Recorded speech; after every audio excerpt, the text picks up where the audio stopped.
Mr Deputy Speaker. At every stage in the debate on this bill, I have asked the question, what great calamity is there in the industrial relations in our land that requires us to bring forward new primary legislation? And I have yet to receive an answer to that because, of course, there is none. This proposal is unique amongst many that we have considered in this House because it is not a proposal to change public policy as a result of a problem that has been identified in society, but it is something that is coming before the House motivated purely by the ideology of factions inside the Conservative Party who have got scores to settle and whose antipathy towards the trade unions is manifest. Now, I know, and we've heard some of them, they're not in their place at the moment, we've heard some members of the Conservative Party who don't share that view, but overall that is where the centre of political gravity lies in the party of government. And it is setting itself an attitude that will inform public policy in regard to trade unions, which is not shared by hardly any other government in Europe, nor indeed in the advanced capitalist world. And why is it that this government is going so far out on a limb to set itself apart on everyone else? Now, I accept that the bill that we have before us today, with these amendments and the government's position on them, is slightly less bad than it was on the 11th of January when we had the second reading. But be under no doubt that this is still very much an anti-trade union bill. This is designed to curtail the expression and the capacity and the effectiveness of free trade unions in our country.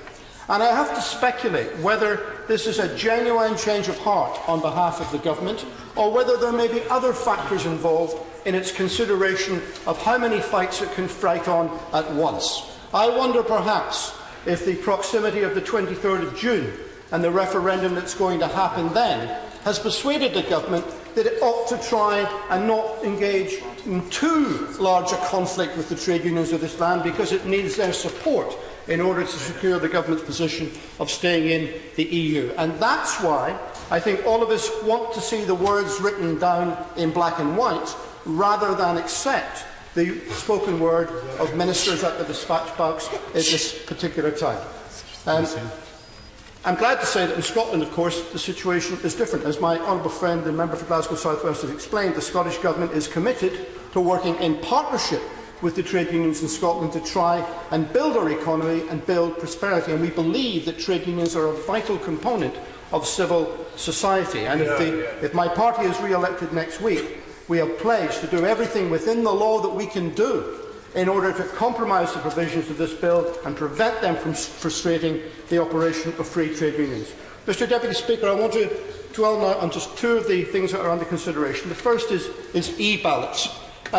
When the government first announced its attitude to e-balloting, it did seem very much like an analogue government in a digital age who was scared of the possibility of e-balloting. And it's a matter of some irony, is it not, that it takes such a contemporary, modern and forward-looking institution as the House of Lords to come back and try and persuade them of the error of their ways. And I accept what the Minister has said, and I accept the government's position here that they have moved slightly. They can no longer defend the indefensible, which is to say they will not allow electronic balloting in a society where that is now the norm and commonplace for most of our citizens. So, you're looking at me, Mr Deputy Speaker. I'll try and be as quickly as I can. So that is why we're concerned when the Minister gives himself a get-out clause.